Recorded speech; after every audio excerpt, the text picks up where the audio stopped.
Fano. Hello, I'm Jeff Pierce, and this is Toronto's Brickworks. How cool is this? In a previous video, I talked about how the abuse of history has led to ethnic hatred. In this video, I want to discuss leadership and reputation and how the abuse of history affects what we expect of leaders. Much of what I have to say is rooted in facts and history, but I do want to share some of my own opinions on things. For one thing, I don't think it's any small coincidence that attacks are made, for instance, on two of the most popular emperors that Ethiopia ever had. It's my own opinion that this is part of a campaign to erode the nation's heritage. The sick logic goes that if you take away an appreciation of the past, you can make folks more pliable for your message. You can sap their morale and make them believe anything. The Marxist Russians tried it, the Khmer Rouge tried it with their Year Zero, the Derg tried it, the TPLF tried it. Something else all these political movements have in common: they killed a lot of people.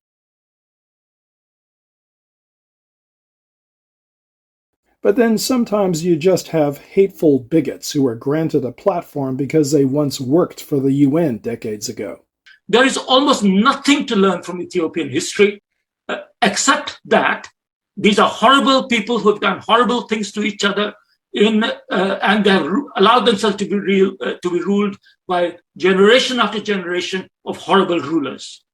So he's repellent?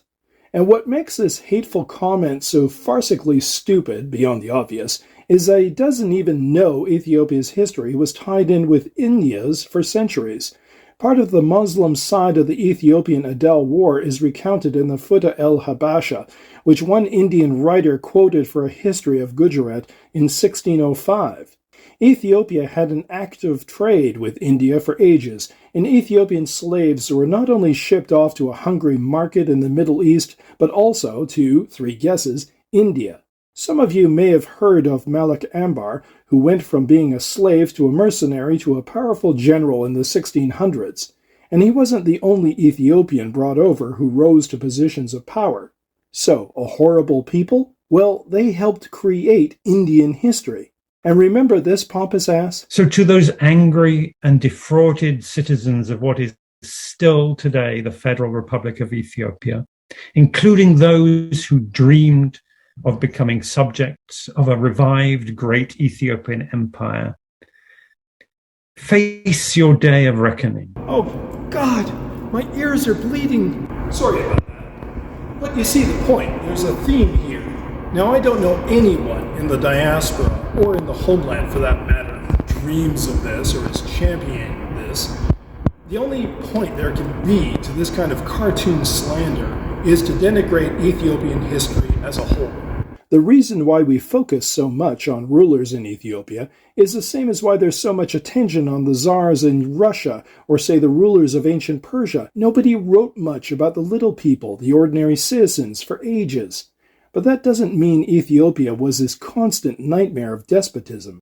Emperor Zera Yacob contributed great works of theological literature, and while he was on the throne in the 15th century, the Fetha Negest was introduced, Ethiopia's important legal code. It covered a lot of ground: criminal law, family law and property, dietary restrictions, and consider these amazing lines. It says, "Liberty is in accord with the law of reason, for all men share liberty on the basis of natural law." Now, how is that much different from, "We hold these truths to be self-evident, that all men are created equal"? Okay, yeah, sure, the American founding fathers saw their declaration as a complete rejection of the divine right of kings, but the Ethiopian legal code didn't see any incompatibility with recognizing basic freedoms so long as a citizen understood his place in the world, that he was a subject to his king or queen. And this, by the way, was the norm not just in Ethiopia, but in other great kingdoms of Africa. I would argue that the Fetha Negest had way more staying power and relevance to Ethiopia than the Magna Carta did for England. In the era of Menelik II in the 19th century, the justice minister was expected to work within its bounds. Such was the authority of the document that when Haile Selassie introduced new penal codes to get with the times in 1930 and then again in 1957, both were publicly defined as mere revisions of the Fetaha Negest. But back to the rulers. Let's consider a few of those who led Ethiopia from the last 2 centuries. The kings and statesmen were people, individuals with good traits and bad. Now, we don't have enough time to go into the complexities of these guys. That's what books are for. Instead, I want to concentrate on the positive stuff because I have a larger point to make, but follow with me. When the British came traipsing into Ethiopia to free the hostages held by Tewodros, they got help from Casa Mircha, who gladly took their guns in trade to help himself become Yohannes IV. But to his huge credit, Yohannes was the only one of the nobles dealing with the British who asked, even downright insisted, "Look, you guys are going to leave, right? You'll leave right after you take out Tewodros." He cared enough about Ethiopia's sovereignty to make it the top issue. Oh, here's a great story. I love this. The British put on a full military review trying to impress him. Yohannes was polite and it was, "Oh yeah, that's great, thanks." Then he showed the British his warriors. And the Brits were like, "Holy crap." Yohannes has a bit of a reputation as a religious zealot, but he's more complicated than that. He hated smoking, didn't drink, but didn't mind if others drank. And yet he tried to get botanists, artisans, and mining engineers into Ethiopia. He had an idea to supply troops with a network of flour mills, though nothing came of it. He was the first emperor to send a consul to be based in Britain for Ethiopia. Trouble was that the Foreign Office wouldn't accept the guy's credentials, even though he was apparently from London.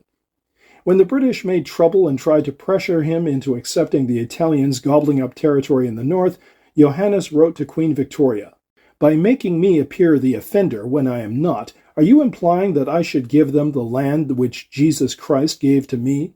Reconciliation is possible when they are in their country and I in mine. But now, sleeping with our swords in hand and keeping our horses bridled, are we not with our armies as good as in combat already? Give the man his due, he had to fight off not one but 2 different enemies, the Italians and the followers of the Mahdi in Sudan. For this he was helped by his brilliant general Ras Alula, and we'll get back to him in a moment. Yohannes truly died for his country, fighting the forces of the Sudan's Mahdi in a town called Galabet. The Mahdists found his body in his tent, cut off the head, stuck it on a spear, and then waved it around like a trophy. And so we come to Menelik II, arguably the greatest emperor of Ethiopia who ever lived. And then come the slurs and the lies.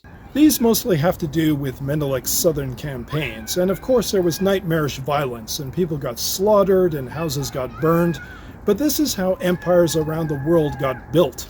And let's keep our facts straight. For one thing, Menelik's effort had the tacit approval of Yohannes.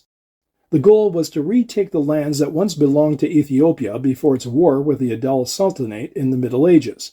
But to accomplish this, Menelik relied on an Oromo leader, Gobena, to help him get submissions from different Oromo groups first before resorting to combat. Now here's where it gets interesting, because those who peddle revisionism, like Asmaram Legesse, claim guys like Gobena were completely sucked into the feudal hierarchy and enslaved by their craving for higher and higher rank. But the fact that Gobena proved successful in persuading Oromos shows the empire had other things to offer besides him getting a coarse bribe or a community facing a threat of annihilation. In his 2 major books, Asmaram Legesse didn't hesitate to use the words invasion and conquest for what the Oromos did in the Middle Ages, and yet he labeled what emperors did centuries later as colonialism. But here's Asmaram being more forthright about what went on back then. The expansion of the Oromo population into the central highlands of Ethiopia was associated with a rapid process of cultural incorporation. The Oromo seemed to assimilate the conquered populations as frequently as they were absorbed by them. In this process, the Galena-speaking regions of central Ethiopia developed into a veritable cultural corridor. It opened up extensive cultural exchanges between the 2 societies, which would have otherwise remained isolated and atomistic. Well, Ethiopia's greatest historian Richard Pankhurst pointed out that back in the Middle Ages, a good number of those conquered populations didn't want to be absorbed. So I'm sorry, But why is Oromo migration taking all these lands, forcing people to assimilate, wiping out at least one ethnic people, the Gafet, not settler colonialism? But let's get back to Menelik. The Italians tried a cheap trick, putting forward a treaty to him that had different wording in Amharic than it did in Italian. They then claimed to the rest of Europe that Ethiopia was their protectorate. Menelik understood that it could be useful to get the other crowns of Europe on his side. He wrote to them and made it clear he would not put up with the Italians rewriting facts. I have no intention of being an indifferent spectator if far distant powers make their appearance with the idea of dividing Africa.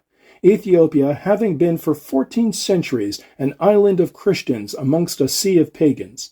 As the Almighty has protected Ethiopia to this day, I am confident that he will protect and increase her in the future. Here was a king, an African king, speaking to fellow monarchs as an equal. This passage can be considered one of the earliest expressions of Pan-African thought and a milestone in anti-colonialism. But the Italians thought they could play Ethiopians against each other. Rasulullah, who had fought so hard, so well for Yohannes, had defied Menelik for a brief while and backed Ras Mengesha, Yohannes' son, as the rightful heir to the throne, and they both had a short-lived scheme for an independent Tigray. Problem was, nobody else wanted an independent Tigray, especially Tigrayans, who gave them next to no support. The Italians claimed they would back their play, but Lula saw through their games and only pledged, "Since I am a trusted and loyal servant of Ras Mengesha, I pledge to be a friend of the friends of Mengesha." The Italians predictably screwed over Mengesha and Alula, not giving them guns or food aid right in the middle of the Great Famine, so both ended up submitting to Menelik. It's important to note that Alula changed his mind about Menelik. He now considered him a good man, one who had forgiven him for his past attacks made on the orders of Yohannes. The new emperor, he told the journalist Augustus Wilde, had been very kind to him. I then turned to King Menelik as the only man who could restore order, and since that time I have thrown all my influence on his side in order to unite Ethiopia once more. Every Ethiopian knows the story of the glorious victory at Adwa. Every child in America and Europe should learn it too. For me, however, as great a tale as the battle is, what impresses me more is the compassion that Ethiopians showed to their fallen enemy afterwards.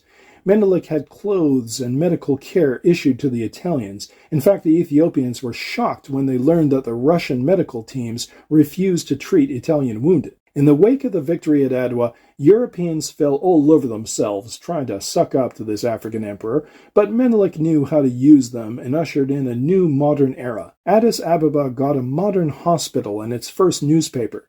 New schools were opened. Telegraph and phone lines connected Addis with Djibouti and Harar. Okay, let's pause here a minute because I know someone is out there who wants to rant and rave about these emperors, either one chosen target or all of them. And look, I am not defending monarchy either.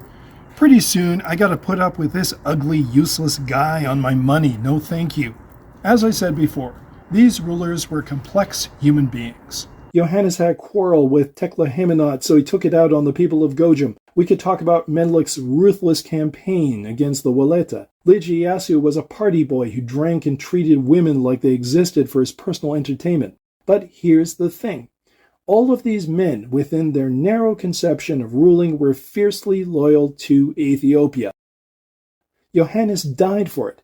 Menelik brought a nation together for it. When Ieyasu learned of suspicions that the fascist Italians might try to free him and use him, he felt insulted by the idea that he could betray his homeland. Yes, he'd been deposed by Haile Selassie and the Showa nobles, but at least they're not some foreigner who has no claim whatsoever on my country and simply wants to colonize it. Now, if you want to look at the successes and the failures of these men, to consider what they were trying to accomplish, in the context of their times, great. Winston Churchill was a hero for the British during the Second World War. He was also a narrow-minded racist who didn't like black people and who wanted to keep India crushed economically. A director with more ego than insight has just made a movie about Napoleon, who ran away and left his army stranded in Egypt and who put slavery back in Haiti. Yes, we need to see things as they are, as George Orwell put it, which means seeing people as they were. But last time I checked, nobody was trying to wipe out the institutions of the United Kingdom or get rid of France, except for a few far-right extremists. As I mentioned in the last video, Ethiopian studies has been plagued since around the 1970s with toxic ideology and historical revisionism. No one attracts this kind of poisonous attention like Haile Selassie. The Derg were convinced that he had millions tucked away in foreign accounts. It was a lie, one they borrowed from the Italian fascists who accused him of the same thing back in 1936. The only time the Swiss have come out with a strong statement saying there is not a penny of the Ethiopian emperor and of the Ethiopian imperial house was in the 1970s when the Crown Prince of Ethiopia asked them to do so. And you have that in writing. Do you know how big the official budget of the Ethiopian government was in 1974? It was 890 million Ethiopian birr, or Ethiopian dollars at that time, which is about, at that time, it made 750 million US dollars. When I came to Frankfurt in 1972, the city of Frankfurt had a budget of 2.5 billion. So what in heaven's name are we talking about? And yet the lie persists. You can find more in this destructive piece of propaganda written decades ago for Africa Watch by Alex de Waal. The collapse of those dreams, the exposure of those lies. Face the collapse of those dreams, the exposure of those lies. Face them with civility and composure and repudiate the toxic untruths you have been.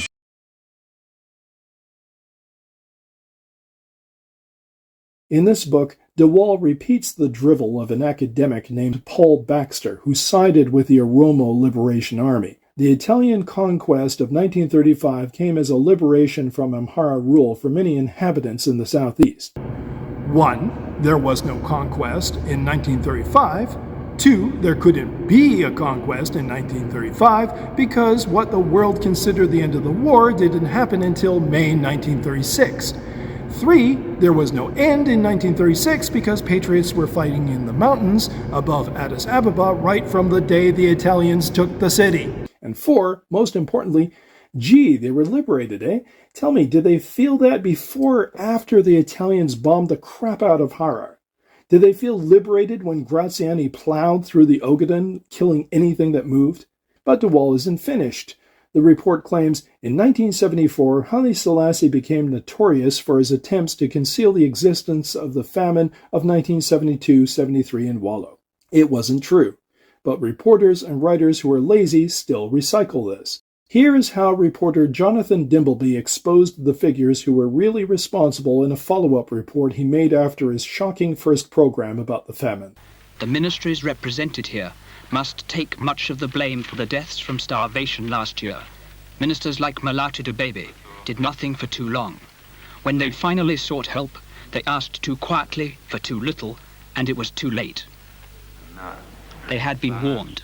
The Ministry of Agriculture reported 6 months in advance that the spring of 1973 would bring famine to Ethiopia. The government suppressed the report. There's a difference between Haile Selassie and his officials. Yes, the buck ultimately stopped with him, but the consensus is among those who knew him and those who have done scholarly work on his life is that he was kept in the dark and didn't know about the famine until later. When he was finally aware of the situation, he grilled officials and lambasted, among others, his own son, the Crown Prince, who was the governor of Wallo. To one official he said, "And while the famine was decimating the people of the province, you were busy carpeting the road from Kombolcha to Dessie with reeds in preparation for our arrival, uttering not one word about the victims." But then de Waal loves to play fast and loose with the truth. He quotes a story about a UN official finding the emperor indifferent to suffering. Where does he get it from? He footnotes this guy. Only this guy has no attribution for this incident. What's more, this academic claimed in 1982 that the people of Wallo spat on Haile Selassie as he retreated from the Italians in 1936. There's no attribution for this either. Where did he get it from? This book, put out by the Carnegie Endowment for Peace in 1975. And this guy, Jack Shepard, didn't bother to check his facts either.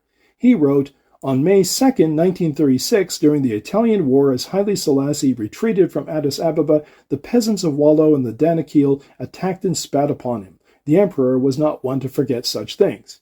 And it's not true. In fact, it's impossible, because Haile Selassie left Addis Ababa on May 5th, not May 2nd, and he left for his exile on a train that went to Djibouti. There was no chance for any Ethiopians, let alone the people from Wallo, who are nowhere near the tracks, to attack or spit at him. You see the pattern. You have attacks on both the remote, distant past and on events within living memory. And isn't it interesting how certain folks back up each other's nonsense? Take this book about famine in Ethiopia. Here's what the author thinks. And look, someone's returned the favor. We saw this kind of narrative back-scratching in the reportage of the Tigray War, didn't we? Well, here you go. This book was published in 2010, and these games go back long before that. And just as those backing the TPLF and OLF Sheni want the world to forget their sins, so the airbrushing continues. We're told Meles Zenawi worked economic miracles. Peter Gill, by the way, called him a brilliant tactician as well as a far-sighted leader. Meles and his cronies stole billions and kept billions, including this creep. Given the massive corruption, the torture clinics, the mass graves of Amhara discovered recently, the only idiots who believe he was a great leader anymore are in London, the White House, and Susan Rice's living room. Everyone thought, hoped Abiy Ahmed would be different. People desperately needed him to be different, and so charisma replaced substance. They were to be bitterly disappointed. The TPLF forced a war on Abiy, but he betrayed those who fought it, not just those in Amhara and Afar, but Tigrayans too, because he let a bunch of psychopaths keep all their arms and stay in power. But this new war he started himself, and now he's betraying Ethiopians all over again, letting Amhara be butchered. IDPs have been told they must go back to the very spots where they were nearly murdered, where family members were murdered. If you could state for me clearly, you acknowledged credible reports of gross violations of human rights in Amhara and Oromia. Does the department consider that a pattern? Yes or no? As of yet, we do not, but we are constantly reviewing the facts on the ground, and we know the implications of making such an assessment and determination in terms of whether it's a consistent pattern or pattern of gross violations of human rights. In Addis, a man who once inspired hope now prompts waves of disgust. He wants to build a new palace with money that could rebuild hospitals, universities, schools. He wants to be an emperor like those of the past, but he has no real loyalty to Ethiopia. There are people, basically good people, no names here, who will tell you that Fano is a bunch of uneducated slobs, guys who haven't even completed high school. They tell you that Ethiopians are waiting around for someone to save them instead of putting in the hard work. And yeah, I don't know what that means either. But I think this is a very elitist point of view, and I think it's defeatist rubbish. If you want things to be different, then you help them be different. You put yourself out there at risk. You cross the river to get to the brighter shore. You want to talk about hard work, sacrifices? Ask this man.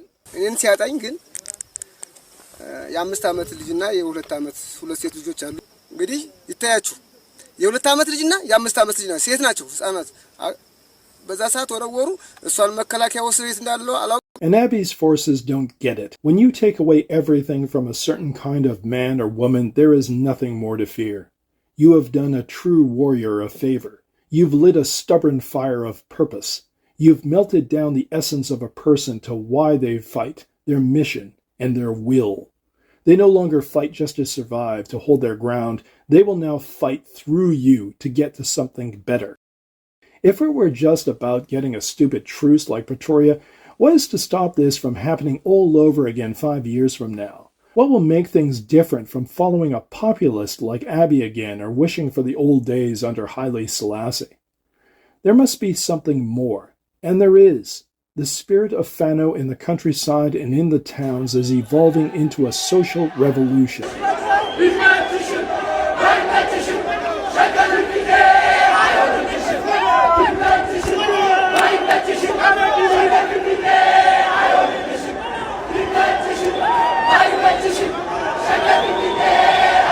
It won't look at people anymore with ethnic labels. It will treat them as individuals.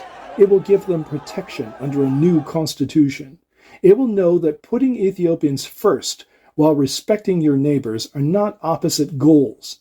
It will cherish the true history of this great nation. It will honor those who lead, but never insist on Ethiopians following blindly. And that will be obvious because the slogan is clear. We are Fano. We, not one person at the top. All those who want freedom. No matter how long it takes, it's worth the wait. But maybe, just maybe, it'll come sooner than you think.